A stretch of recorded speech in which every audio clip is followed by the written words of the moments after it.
সর্বাগ্রে এই মহান আল্লাহর প্রশংসা গুণকীর্তন গুণগান সবেমাত্র তিনারই জন্য, যিনি আজকে আমাদেরকে এই জুমার দিনের মসজিদে একত্রিত করেছেন, আরামকে হারাম করে এই জায়গাতে এসছেন, তার শুকরিয়া জ্ঞাপন করি। যদি এক কথাটি বলা হয় সেটা হচ্ছে আলহামদুলিল্লাহ। তারপরে বলে ধর্মের গুরু ধর্মের নেতা মাআমিন আল্লাহ তাজদারে মাদানী আহমদ মুস্তাফা মুহাম্মদ মুস্তাফা তার উপর দুরূদ ও সালাম নাযিল হোক। আল্লাহুম্মা সাল্লি আলাইহি আল্লাহুম্মা বারিক আলাইহি। সুপ্রিয় শ্রোতা মণ্ডলী, সবেমাত্র আমি কোরআন মাজিদ থেকে কয়েকটি আয়াতের টুকরা পরিবেশন করে শোনালাম। একটা ছোট্ট হাদিস। পৃথিবীতে আল্লাহ তাআলা কোরআন মাজিদকে পূর্ণাঙ্গ হিসাবে দান করেছেন,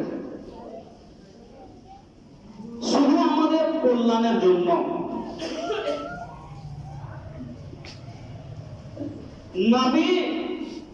নবীর উপরে যখন কোরআন অবতীর্ণ নাজিল হয়েছে,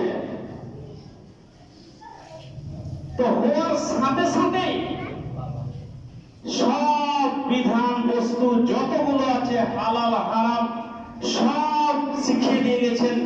শুধু ভাষাটা হচ্ছে নবীজি, কথাটা কার? আল্লাহ।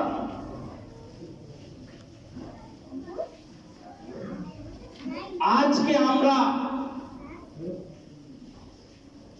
অনেক ক্ষতিগ্রস্তের মধ্যে পড়ে আছি। কি করে পেরে উঠবো, কি করে যাব, কি করে চলবো, সেদিক হয়তো আমাদের ভূক্ষেপ নাই। কোন দিকে পেরে উঠবো, সংসারে পেরে উঠবো কি করে, জমি জায়গাতে কি করে পেরে উঠবো, বংশ তালিকা কি করে বাড়াতে হবে পেরে উঠবো, লাঠির গরম দেখাতে হবে পেরে উঠবো, এই দিকে নিয়ে আমরা ভাবনা চিন্তা বেশি হয়ে যাওয়ার কারণে আমাদের মধ্যে একটাই জিনিস নাই, সেটা হচ্ছে আল্লাহ ভয়।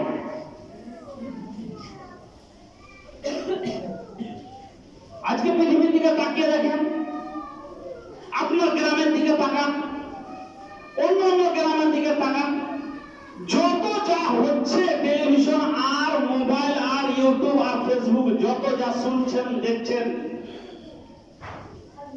শুধু নাই এক আল্লাহর ভয়। ছোট মানুষের ভিতরে যদি আল্লাহর ভয়, তাকওয়া, পরহেজগার, মুত্তাকিন ঢুকে যায়, তাহলে গুনাহ করতে দ্বিধাবোধ হবে। ভয় যতক্ষণ পর্যন্ত না আসবে ততক্ষণ পর্যন্ত কোনো ইবাদত কবুল হবে না, আপনার ইখলাস ঠিক হবে না, আপনার তাকওয়া ঠিক হবে না, কোনো ইবাদতই কাজে হবে না। ভয় বস্তুটা যে লুকিয়ে রয়েছে সেটা আমরা বুঝতে পারছি না। একটাই জানি, মরবো যেদিন, মাটি দিয়ে চলে আসবে গোরস্থানে সব গ্রামবাসীরা, ওখানে এত কেউ দেখবে না সেদিন আমার কবরটা, যে তুমি কেমন আছো চাচা, 2-4 দিন পরে এরকম কেউ দেখবে না। বিশ্বনবী জনাব মুহাম্মদ রাসূলুল্লাহ সাল্লাল্লাহু আলাইহি ওয়াসাল্লাম বলেছেন,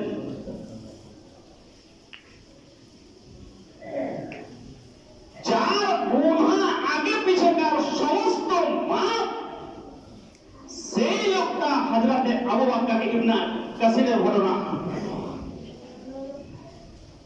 ইবনে কাসির একটা তাফসীরের বই, আগে অনেক জাল জয়ীফ ছিল, এখন অনেক সংশোধন নিয়ে বের হয়ে এসেছে, যারা বের করেছে খুব ভালো। তো ঘটনা লিখছে, কি ঘটনা? হযরতে আবু বকরকে বলছে আল্লাহর নবী, কি আবু বকর বলে, সমস্ত দিক দিয়ে আমি আগে যতগুলো নবী এসেছে পৃথিবীতে, বলে সমস্ত নবীর আমি উম্মত, বলে সমস্ত পৃথিবীর মানুষের আমি নবী, বলে সমস্ত কীট পতঙ্গ যতগুলো আছে সমস্ত আমি নবী।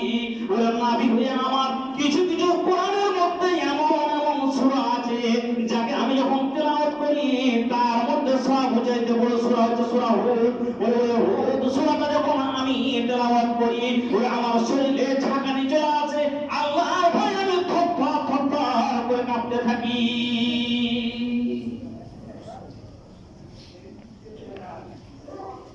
আয়াত কয়েকটা হাদিস বলে দেন।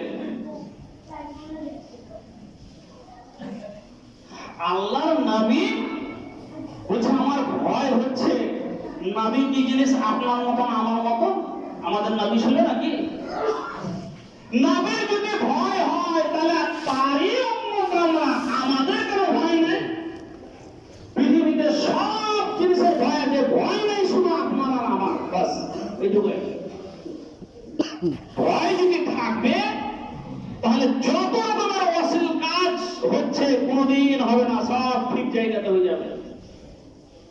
আজকে যদি একটা কথা বলি, আজকে জুমার দিন আপনাকে কে নামাজ পড়তে আসতে বললেন? কে বলেছে? কোন মৌলবি, হেড মৌলবি বলেছে না, মুস্তাকিম মাওলানা বলেছে না, আর কোন মাওলানা বলেছে জুমার দিন তোমরা যাইলে আর বাদ বাকি পড়বে না নামাজ? আজকে কেন মসজিদ হয়ে গেল? তাকওয়ার ভিতরে ঈমান নাই। মুমিনের ভোর হতে গেলে, মুমিন হতে গেলে 5টা গুণ লাগবে, আর এই 5টা কাজ যে করবে আল্লাহ বলছে আরো 5টা আমি অফার দিয়ে 10টা কাজ করে দেবো। ওইদিকে যাচ্ছে না, এদিকে থাকি। যে ভয় কি জিনিস আল্লাহর নবী এই কথাটা বলেন। আর একটু আগিয়ে যায়, আল্লাহ নবীর পরে কে? হযরতে আবু বকর।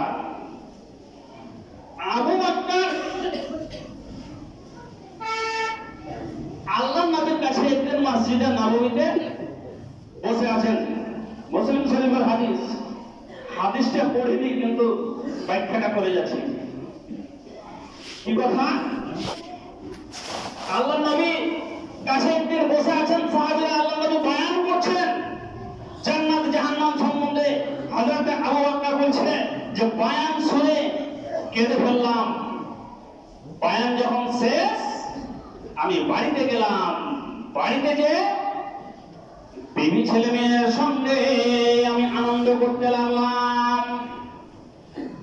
যখন আমি আনন্দ করতে শুরু করলাম ছেলে মেয়েকে নিয়ে, স্ত্রীকে নিয়ে, তখন আমার ভিতরে একটা অনুশোচনা এলো, একটা অনুতাপ হলো যে আমি কি ছিলাম কিছুক্ষণ পূর্বে ওই নবীর দরবার থেকে আমি আসলাম। যখন নবীর দরবারে ছিলাম ওই নবীর কথা শুনে আমি হাওমাও করে কাঁদছিলাম। আর আমি বাড়িতে এসে আমার স্ত্রীর সঙ্গে, আমি ছেলে মেয়ের সঙ্গে আমি হাসি মজা করছি। ওই আবু বকর আমি নিজে নিজে বলছে আবু বকর আমি মুনাফিক হয়ে গেছি। ওরে বুকে থাবা মারছে আর চলছে, থাবা মারছে আর চলছে। নবীর দরবারে যে আল্লাহর নবীকে বলছে, আল্লাহর নবী গো আপনার দরবারে যখন ছিলাম আপনি কথা বলছিলেন, বয়ান করছিলাম, আমি কাঁদছিলাম। ওই বাড়িতে গেলাম আমি, যে ছেলে মেয়েদের সঙ্গে যে আমি হাসি খেলে করতে লাগলাম, ওই আবু বকর মুনাফিক হয়ে গেছে। ওই আবু বকর মুনাফিক এইভাবে মারছে আর যেন মনে হয় তার নিজের শরীরটাকে ছেড়ে ফেলবে হযরত আবু বকর। ওই আবু বকর কে একটু বলি, আল্লাহর নবী বলছেন যে যে আবু বকর এত এত অনেক রয়েছে, ওই সারা পৃথিবীর উম্মতগুলোকে যদি ওই একদিকে যদি পাল্লাতে করা হয়, আর আবু বকরের 3টে রাত, নবী বলছে 3টে রাত যখন আমার গাড়ি হিরাতে যখন আমার সঙ্গে ছিল, ওই 3 দিনের গুনাহ নেকিগুলোকে যদি চাপিয়ে দেওয়া হয়, ওই সমস্ত নবী যতগুলো উম্মত রয়েছে তারা হালকা পড়ে যাবে, তাদের পাল্লাটা ছেড়ে যাবে, আবু বকর ভারী হয়ে যাবে।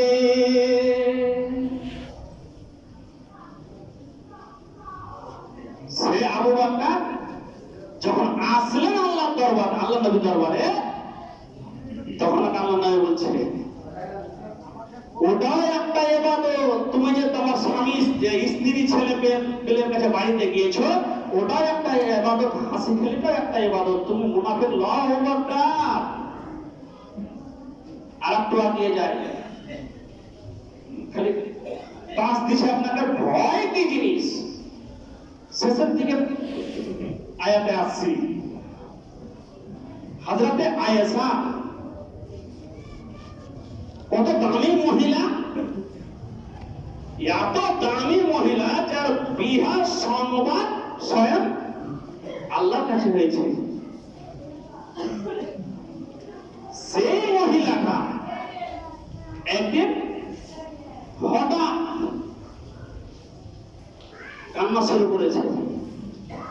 কানতে যখন লেগেছে, আল্লাহর নবীর দরবার ঘর থেকে বেরিয়ে যে ऐसा माँ माँ बाप इनकी के या ऐसा वो ऐसा नहीं তোমাকে কে কাঁদালো বলো তো দেখি ওরে কেউ কোনো কথা বললো নাকি হযরতে আয়েশা বলছে ও আল্লাহর নবী রহমতের নবী দয়ার নবী আমাকে কেউ কাঁদায়নি ওরে আমি যখন জাহান্নামের কথা আমার মনে আসলো ওরে জাহান্নামের এরকম হবে আপনি বলেছেন ওরে জাহান্নামে মানুষ পড়ে পড়ে এরকম থাকবে ওরে জাহান্নামে যখন মানুষকে বেঁধে যখন পিটানো হবে ওরে জাহান্নামে ছালকে নিয়ে নেওয়া হবে ওরে জাহান্নামে মুখগুলোকে যখন ছড়িয়ে নেওয়া হবে ওরে জাহান্নামে চোখগুলোকে যখন উঠিয়ে নেওয়া হবে এই কথাগুলো যখন আমার মনে পড়লো তখন আমি কেঁদে ফেললাম। এখান থেকে ইস্তফা আরেকটু আগাই কি আল্লাহ নবীকে বলছে হযরত আয়েশা আল্লাহ নবী আজকে আমি কেঁদে ফেললাম আর আপনি এসে আমাকে বললেন চুপালেন সান্ত্বনা দিলেন কিন্তু হাসরের ময়দানে যেদিন আমি নাফসি করে তাড়া করে দৌড়িয়ে বেড়াবো ওই মানুষ যেদিন অসহায় হয়ে দৌড়িয়ে বেড়াবে হাসরের ময়দানে সেই দিন আপনি গিয়েছে আমাকে আয়েশা বলে খোঁজ নিবেন আমি যেদিন কাঁদবো বসে বসে সেদিন বলছে আল্লাহ নবী বলছে ওই আয়েশা এই কথা আমি বলতে পারবো না কিন্তু শুনে নাও আমি 3 জায়গাতে ডিউটি করবো ওই হাসরের ময়দানে 3 জায়গাতে ডিউটি করার পরে আল্লাহ আমাকে এত মর্যাদাবান করেছে এত আমাকে সম্মান দিয়েছে ওই উঠে সাজিয়ে আমাকে জান্নাতে নিয়ে যাওয়া হবে। কোথায় থাকবো কে কোথায় থাকবে সেটা জানা যাবে না কিন্তু 3টি জায়গাতে আমার ডিউটি আছে ডিউটি করে আমি চলে যাব জান্নাতে। শেষ করি আর একটু আগায় টাইম খালি দৌড়িয়ে পালাইছে কি হযরতে ওমর আবু বকর হলো উমরের বলি হযরতে ওমর বিশাল সাংঘাতিক মানুষ সবাই জানেন মোটামুটি কত সাংঘাতিক অনেক শুনছেন তো হযরতে ওমর এশারের নামাজ পড়তে গিয়ে কোন এক সাহাবী তাকে বলছে যে জানো ওমর আজকে আল্লাহ পাকের কাছ থেকে চিঠি এসেছে একটা মুনাফিকের চিঠি আল্লাহ নবী হযরতে হুযায়ফাকে রাখতে দিয়েছে তাই নাকি আল্লাহ নাকি হযরতে ওমর কোনো মন্তব্য করলেন না নামাজ পড়ার পরে তাসবিহ তাহলিল করে যখন গভীর রজনী হয়েছে কেউ যখন রাস্তাঘাটে আর চলাফেরা করে না তখন হযরতে ওমর মসজিদ থেকে বের হচ্ছে কত ভয়ঙ্কর মানুষ শয়তান বলে ওমর হেঁটেছে রাস্তা দিয়ে তোরা ভাবিস না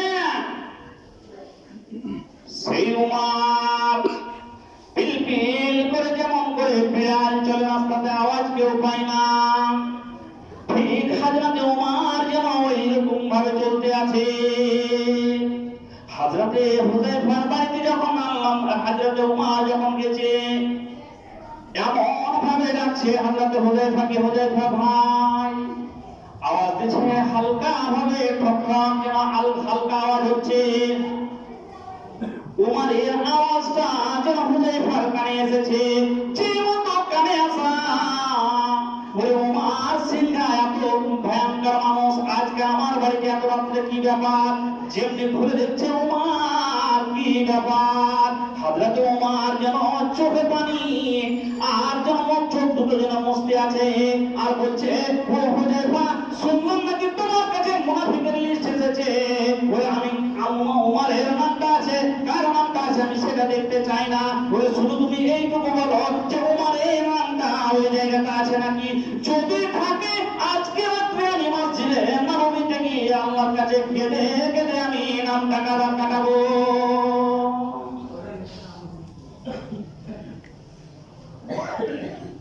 উমারের জন্য কয়েকটা কোরআন মাজিদের আয়াত অবতীর্ণ হয়ে আছে। সেই উমার এরকম দাসা আরেকটু আগায় কি হযরতে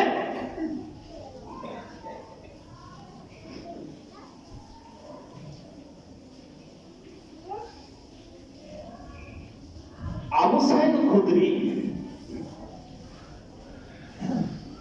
তিনি বলছেন, আমি ব্যবসা করার জন্য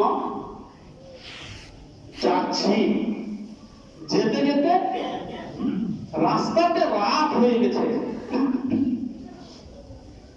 রাত যখন হয়ে গেল, মরুভূমি এলাকা, কি করে যাবো আর সন্দেশে, তো রাতটা কোথায় কাটা যাক। দেখছো তো একটা বিশাল বড় গাছ, গাছের নিচে হযরতে আবু সাঈদ খুদরি তিনি আশ্রয় নিয়েছেন।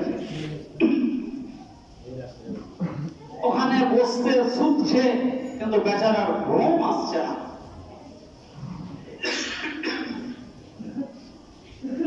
ঘুম যখন আসছে না, রাতও অনেক হয়ে আসছে, তো হযরতে আবু সাঈদ খুদরি তিনি বলছেন যে যখন আমার ঘুমও আসছে না, বসে থাকতেও ভালো লাগছে না, তাহলে আজকে যেইটুকু রাত আছে সেইটুকু যদি আল্লাহর ইবাদতে যদি কাটিয়ে দিই তো খুবই ভালো হবে। এই বলে হযরতে আবু সাঈদ খুদরি তিনি বলছেন যে আমি দাঁড়িয়ে ওই গাছের নিচে নামাজ শুরু করে দিলাম। নামাজ শুরু করার পরে যখন আমি রুকুতে যাচ্ছি, তো যে গাছটার নিচে আমি রুকুতে যাচ্ছি গাছটাও যেন হেলে গেছে। সুবহানাল্লাহ, সুবহানাল্লাহ ভাবতে বললেন তা হবে, অসুবিধা নাই। তো যে গাছটার নিচে নামাজ পড়ছি আমি রুকুতে গেলাম, তো গাছটাও যেন হিলে গেছে। এতদূর তো মানুষের উদাহরণ দিলাম আপনাকে, এবার গাছ গাছালির উদাহরণ দিচ্ছি, ভেড়ি ছাগলের উদাহরণ দিচ্ছি আপনাকে। তো যখন গাছটা হিলে গেল, তো আমি দোয়া করছি, তো গাছের পাতা থেকে যেন কি গুনগুন গুনগুন করে একটা আওয়াজ আসছে ডাল থেকে আর পাতা থেকে। হযরত আবু সাঈদ খুদরি তিনি বলছেন, আমি যখন কান লাগালাম,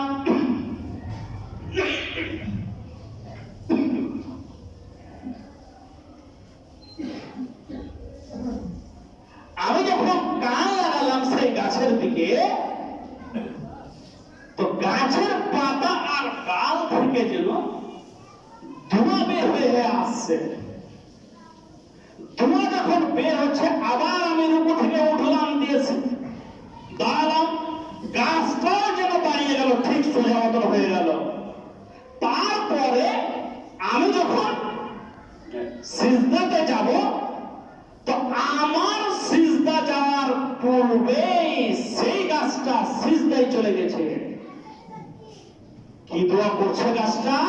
রব্বুল আলামিন, ওই আমার দাঁতে যদি কোনো মানুষ কষ্ট পেয়ে থাকে, আল্লাহ জানি না কোন মানুষটা কষ্ট পেয়েছে, আমার ছায়াতে যদি কোনো কষ্ট পেয়ে থাকে, ওই আমার দাঁতে যদি কোনো কষ্ট হয়ে থাকে কোনো মানুষের, আল্লাহ তুমি আমাকে ক্ষমা করে দাও। এইভাবে কেঁদে কেঁদে গাছটা দোয়া করছে। হযরত আবু সাঈদ খুদরি তিনি বলছেন, ওরে গাছের যদি দৃশ্য হয়, ওরে গাছ গাছালি যাকে কোনোদিন কিয়ামতের দিন দাঁড়াতে হবে না, ওরে আল্লাহ কোনো হিসাব কিতাব নেবে না, সেই গাছটা যদি আল্লাহকে ডাকে, আল্লাহর ভয় করে, ওরে মানুষ, ওরে হতভাগা মানুষ, তুমি দেখো তো একবার যে যাকে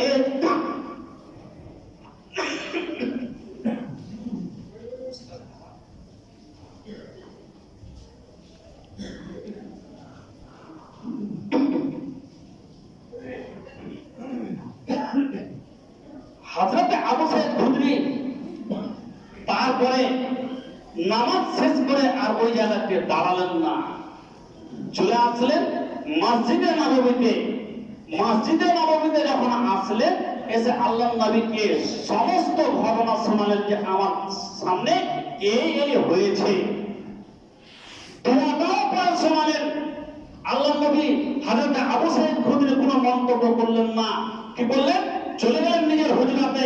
হুজরাতে যাওয়ার পরে ঠিক যখন আয়াতে 3টা বাজে, তাহাজ্জুদের টাইম যখন হয়, আল্লাহর নবী তাহাজ্জুদ পড়ার জন্য যখন বের হয়ে আসলেন, তো হযরত আবু সাঈদ খুদরি বলছেন যে আমি আর কোথায় গেলাম না, ওই মসজিদে নববীতে থেকে গেলাম। তো নবী যখন নামাজ তাহাজ্জুদ পড়ার জন্য বের হলেন, তো যেই দোয়াটা আমি শোনালাম এসে নবীকে, সেই দোয়াটাই নবী পড়লেন। তাহলে গাছকে কত ভালোবেসেছে। আগে যাই কি, যদি আমরা যদি কি করি, আল্লাহর ভয় করি, আমাদের ভিতরে যদি ভয় এসে যায়, তাকওয়া এসে যায়, ইখলাস এসে যায়, তাহলে দুইটা কাজ আছে। কি বলে? মান খাফা মাকামা রাব্বিহি জান্নাতান। যারা আল্লাহকে দেখে ভয় করলো, ওই গুনাহ করতে গিয়ে গুনাহ করলো না,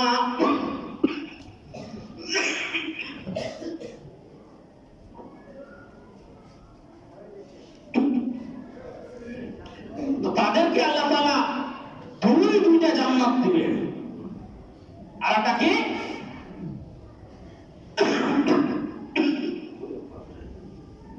যা টাইম হয়ে আসছে, অবস্থা খারাপ। আজকে যাওয়ার কথা ছিল আমার নদিয়া, শরীর খারাপ হলে গেলাম না, কিন্তু এখানে যা হলো যতদূর পারলাম বললাম। ভাই অবস্থা খারাপ রাত থেকে। তো যারা ভয় করবে আল্লাহকে, ভয়ে একবার কাঁদবে, আল্লাহ বলছে ইয়া আল্লাযিনা আমানু লা যুকিরাল্লাহু ওয়াজিলাত কুলুবুহুম। যারা আল্লাহর কথা শুনে অন্তরটা কাঁপবে, তারাই তো হলো মুমিন, তারাই তো ভয় করনেওয়ালা, তারাই তো যাবে জান্নাতে। যদি এই কাজ করেন তাহলে জান্নাত আপনার অবশ্যই হবে। আপনাকে ভয় করতে হবে, ইখলাস ঠিক করতে হবে, নিয়ত ঠিক করতে হবে। জানো অনেক কিছু বললাম, বলার মধ্যে ভুল হলে ক্ষমা করবেন। বিসমিল্লাহির রহমানির রহিম। ইয়া আইয়ুহাল্লাযীনা আমানু ইযা নুদিয়া লিস-সালাতি মিন ইয়াউমিল জুমআহ ফাসআউ ইলা যিকরিল্লাহি ওয়া যারুল বাই'a যালিকুম খায়রুল লাকুম ইন কুনতুম তা'লামুন। ওয়া ইযা কুদিয়াতিস সালাতু ফান্তাশিরু ফিল আরদি ওয়াবতাগু মিন ফাদলিল্লাহ ওয়াযকুrullaha কাসীরান লা'আল্লাকুম তুফলিহুন। ওয়া ইযা রাআউ তিজারাতান আও লাহওয়ান ফাদু ইলাইহা ওয়া তারাকুকা কায়িমা কুল মা ইন্নাল্লাহা খায়রুম মিনাল লাহwi ওয়া মিনাত তিজারা ওয়াল্লাহু খায়রুর রাযিকিন। اللهم صل على محمد وعلى ال محمد كما صليت على ابراهيم وعلى ال ابراهيم انك حميد مجيد. اللهم بارك على محمد وعلى ال محمد كما باركت على ابراهيم وعلى ال ابراهيم انك حميد مجيد. سبحان ربك رب العزه عما يصفون وسلام على المرسلين الحمد لله رب العالمين. آمين. السلام.